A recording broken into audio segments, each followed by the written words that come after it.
मैंने यह स्पष्ट किया था कि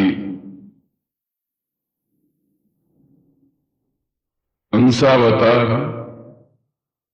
या अवतार निश्चय ही पृथ्वी पर आते हैं, क्योंकि पृथ्वी अपने आप में एक अद्वितीय द्युतिलोक है और यहां जन्म लेकर वे जीवन के हर्ष, विषाद, दुख, सुख, हानि, लाभ, संघर्ष और असंघर्ष से सामना करते हुए इस बात को अनुभव करने की चेष्टा करते हैं कि उनमें कितनी क्षमता है। साथ ही साथ वे अपनी लीलाओं के माध्यम से जो आम व्यक्तित्व को, जो सामान्य मनुष्य को, साधारण व्यक्तित्व को ऐसा लगता है कि जैसे इसमें और दूसरे बालकों में कोई अंतर नहीं होता।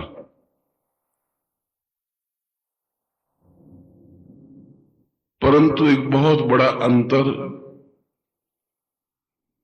यह होता है कि सामान्य मानव योनिज होते हैं और वे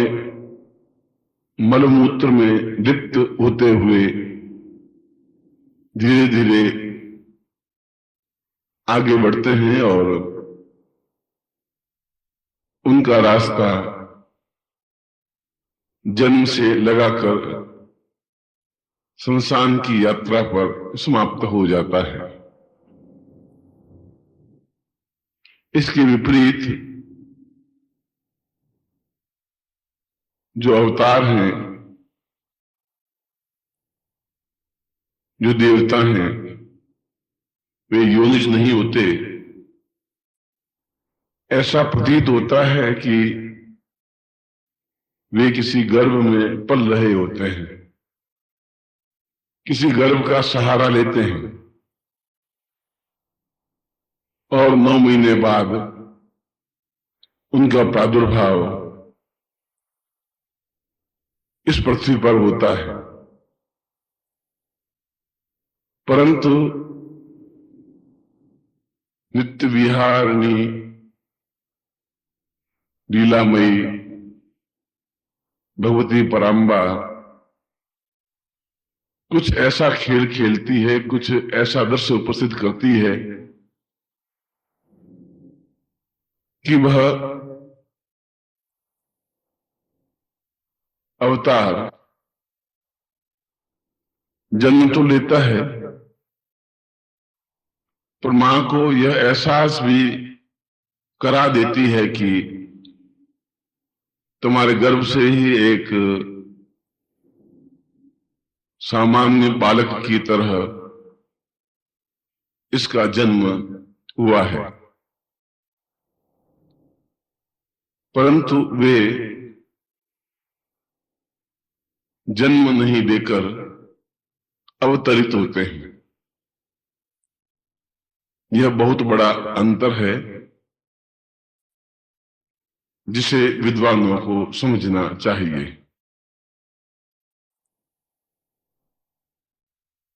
और मैंने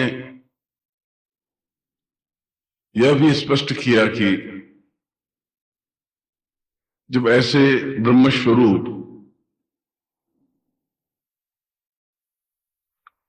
का प्रादुर्भाव होता है तो लगभग सभी देवता उन्हीं दिनों में, उन्हीं क्षणों में उसके आसपास ही अयोनिज बनकर जन्म लेते हैं, जिससे वे उस पार ब्रह्म के आसपास रहकर उनकी लीलाओं को देखकर,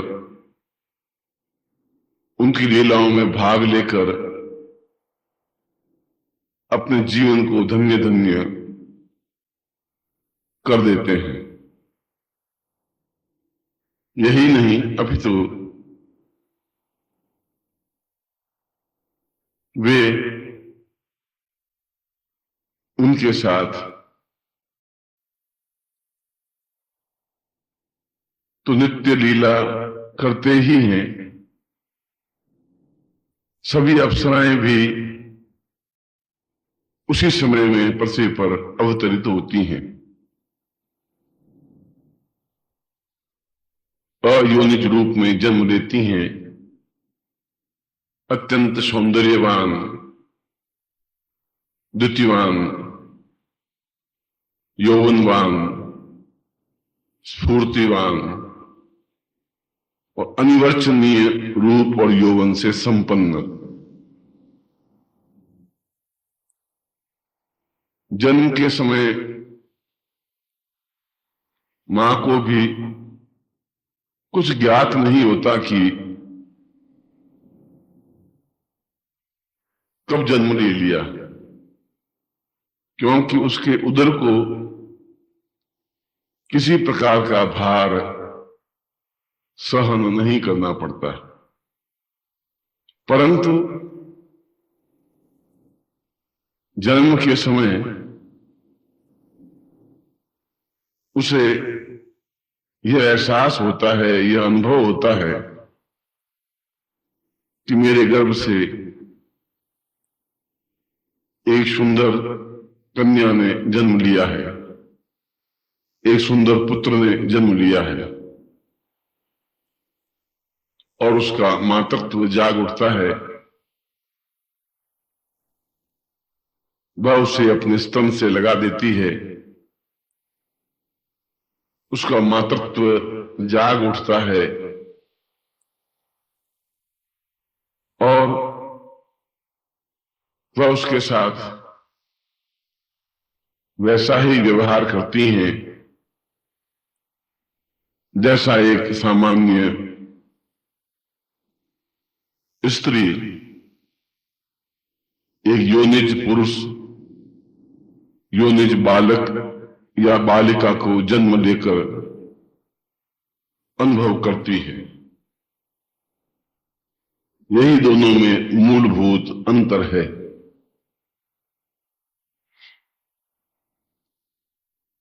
परंतु यहां पर यह प्रश्न उठता है कि हम किन युक्तियों से, किन माध्यमों से यह अनुभव करें कि ये अवतार हैं, अंशावतार हैं, देवता हैं, अप्सराएं हैं, यक्ष हैं, गंधर्व हैं, किन्नर हैं। इनको अनुभव करने की क्या विधि है? किस तरीके से हम यह अनुभव करें कि यह पूर्ण ब्रह्म स्वरूप है, यह पूर्ण शिव स्वरूप है, यह पूर्ण विष्णु स्वरूप है, और जब जब इस पृथ्वी पर घोर अंधकार छा जाता है, जब जब भौतिकता का अंधकार आध्यात्मिकता के प्रकाश को ग्रस्त कर लेता है, जब चारों ओर लूट मार मच जाती है, जब नारी की रक्षा सामान्य नहीं रह पाती, जब मनुष्य को भय से ग्रस्त हो जाना पड़ता है, जब इस बात का अनुभव ही नहीं होता कि इस भारतवर्ष में आध्यात्मिकता की लौ है, एक प्रकाश है, एक चेतना है, एक ज्ञान का पुंज है जो पृथ्वी के अन्य देशों की अपेक्षा इस आर्यावर्त में ज्यादा है,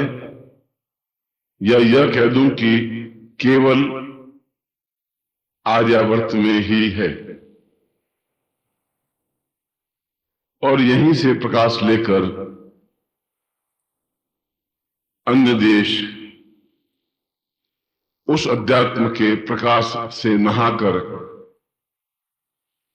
मन में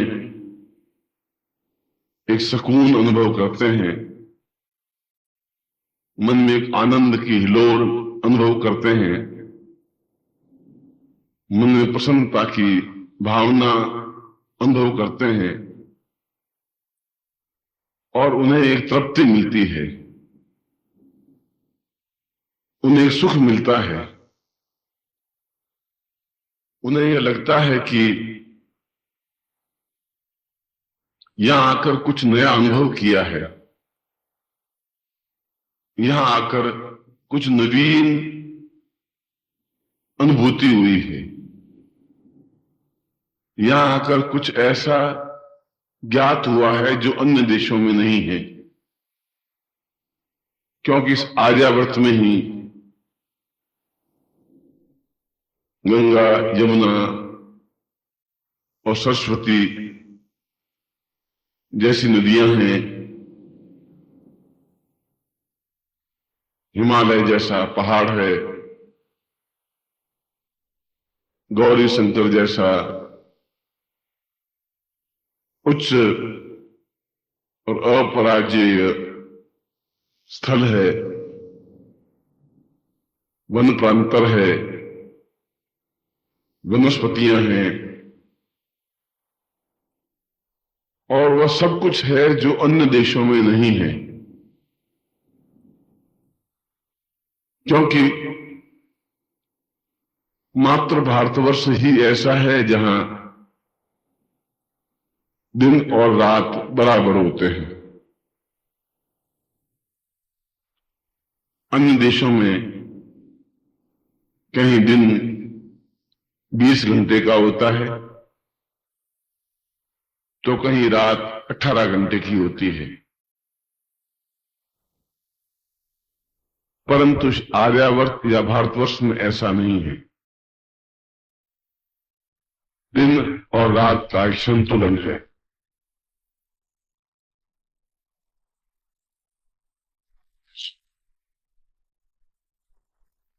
यही तक नहीं,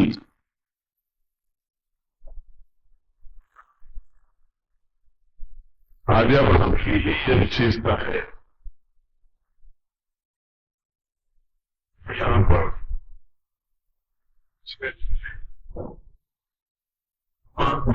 आती है और अपने अपने समय में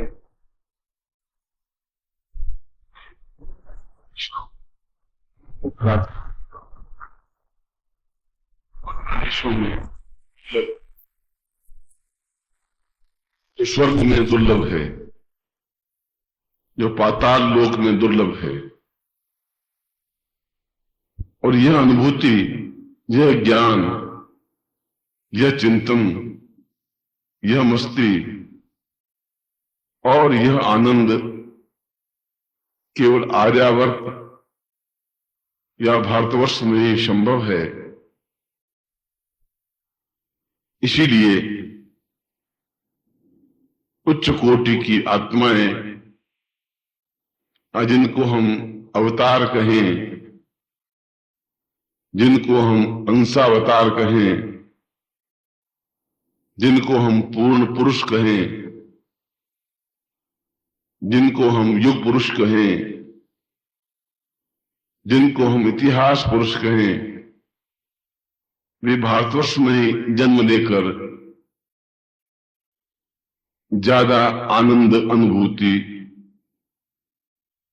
का भास करते हैं। अनुभव करते हैं। और लगभग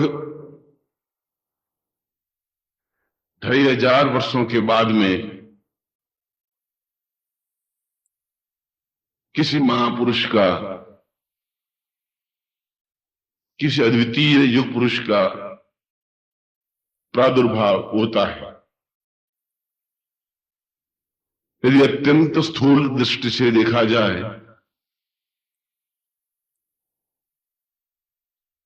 तो भगवान श्री राम को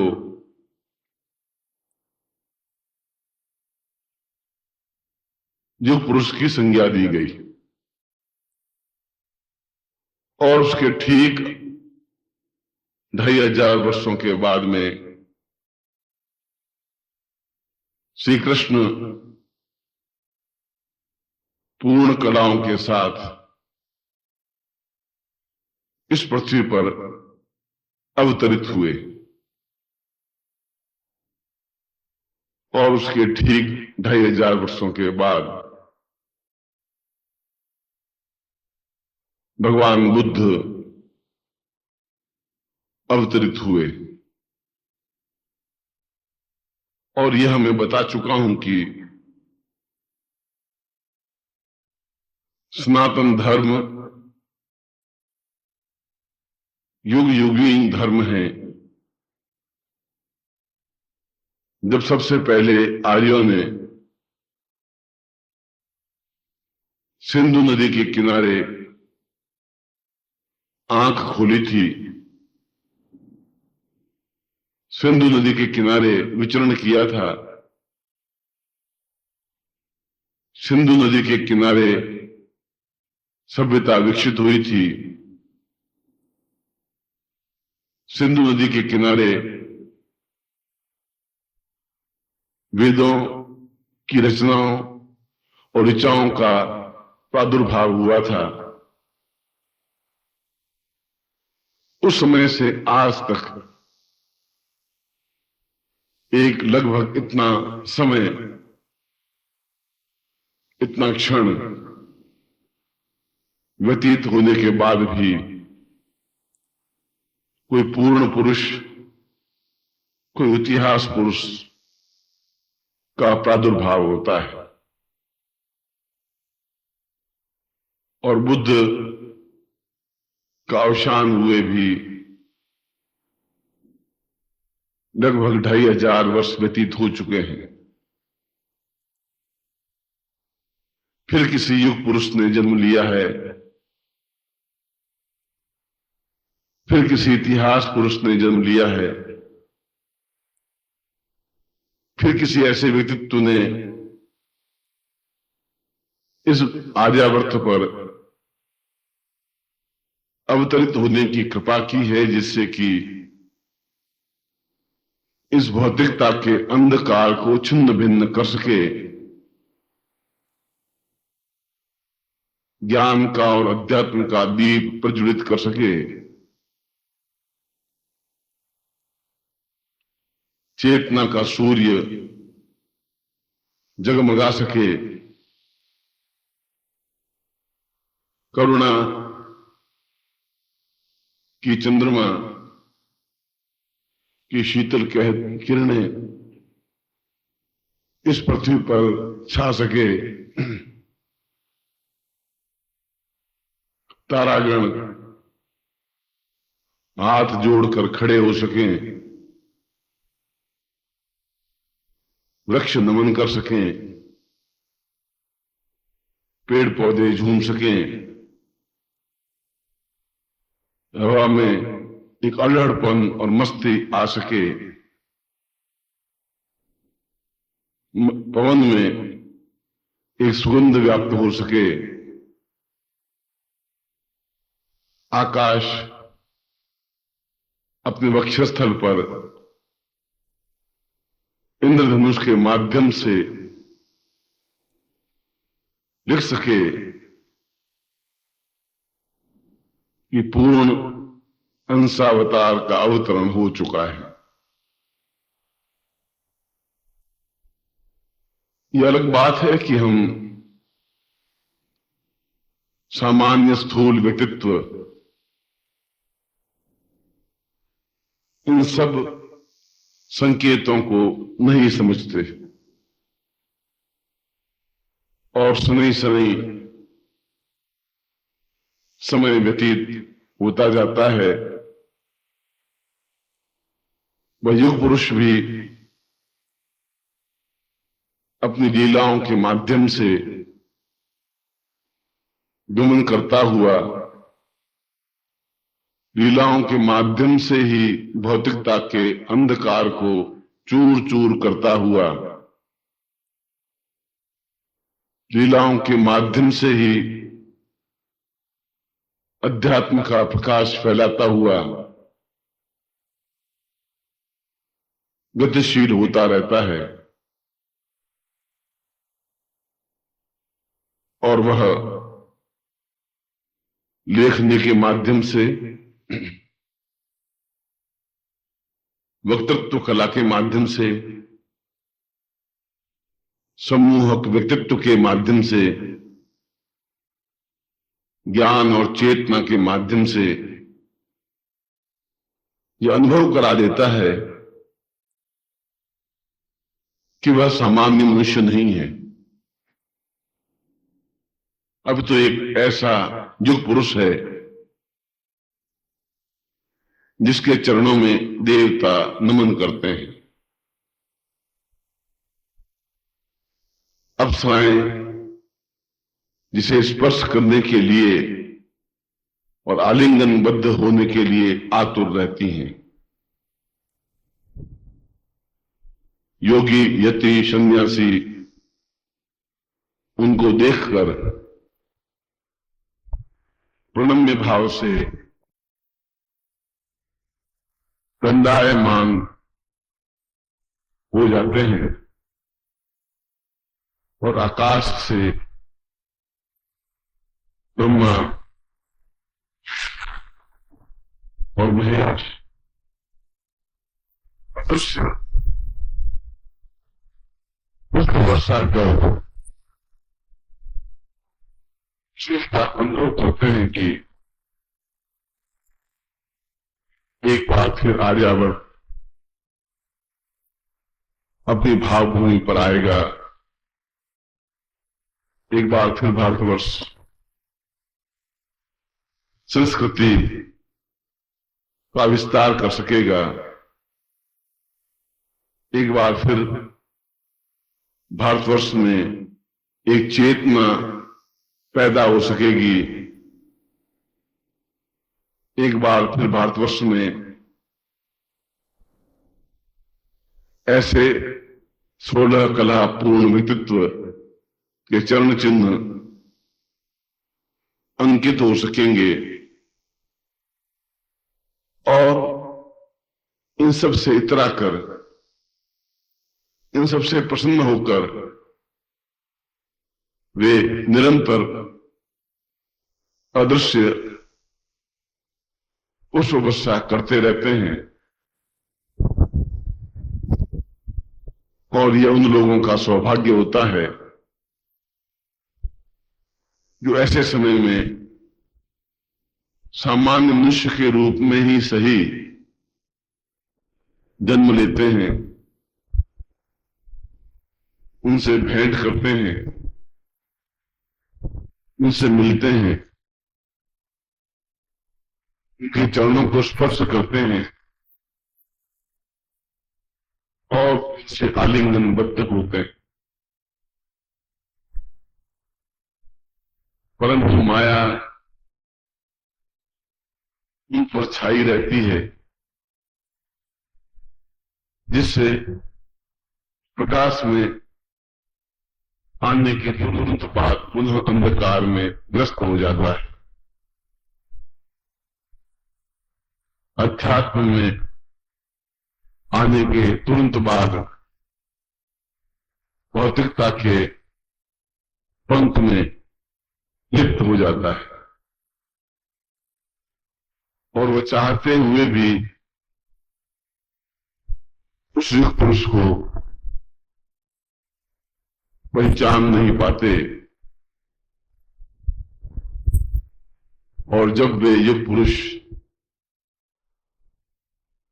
अपना कार्य संपन्न कर इस भारत भूमि से, इस भारत लोक से दूसरे लोक में गमन करते हैं, तब कुछ समय बाद यह अनुभव होता है कि वास्तव में ही एक प्रकाश पुंज हमारे बीच था और हम उसकी सामीप्यता अनुभव नहीं कर सके, उसके पास बैठ नहीं सके, उसका अवगाहन नहीं कर सके, उसमें पूर्णता प्राप्त नहीं कर सके, उसमें लीन नहीं हो सके और अपने समय को व्यर्थ में बर्बाद कर दिया, व्यर्थ में नष्ट कर दिया। मगर ये उस समय सोचना पड़ता है या उस समय सोचने के लिए बाध्य होता है जब वह युग पुरुष, वह अंशावतार, वह 16 कला प्रधान व्यक्तित्व इस लोक से गमन कर दूसरे लोक में प्रादुर्भूत हो जाता है। यह माया का आवरण है और बहुत कम व्यक्तित्व ऐसे होते हैं जो माया के आवरण के तार को छिन्न भिन्न कर उसमें से निकलकर उस ब्रह्म स्वरूप के दर्शन कर लेता है, उसकी सामीप्यता प्राप्त कर लेता है, उसके कार्यों में सहायक होता है और जिस उद्देश्य से वो अवतरित हुआ है उस उद्देश्य की पूर्ति में वे यथासंभव सहायक होते हैं। और सहायक वह होते हैं जो पति, पत्नी, पुत्र, पुत्रियां, बंधु, बांधव, तुम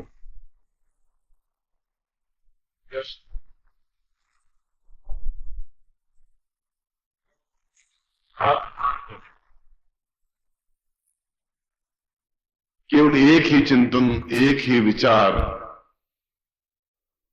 उनके मन में होता है कि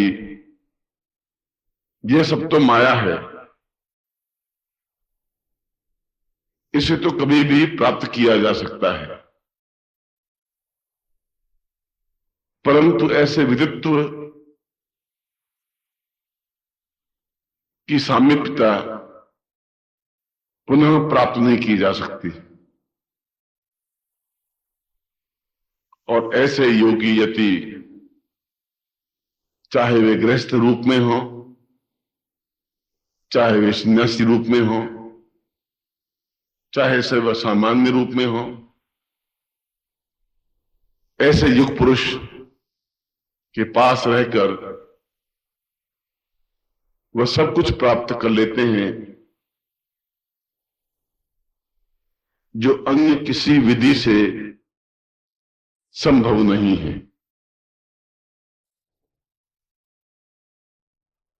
और मैंने अपने प्रवचन में तो यह भी स्पष्ट किया था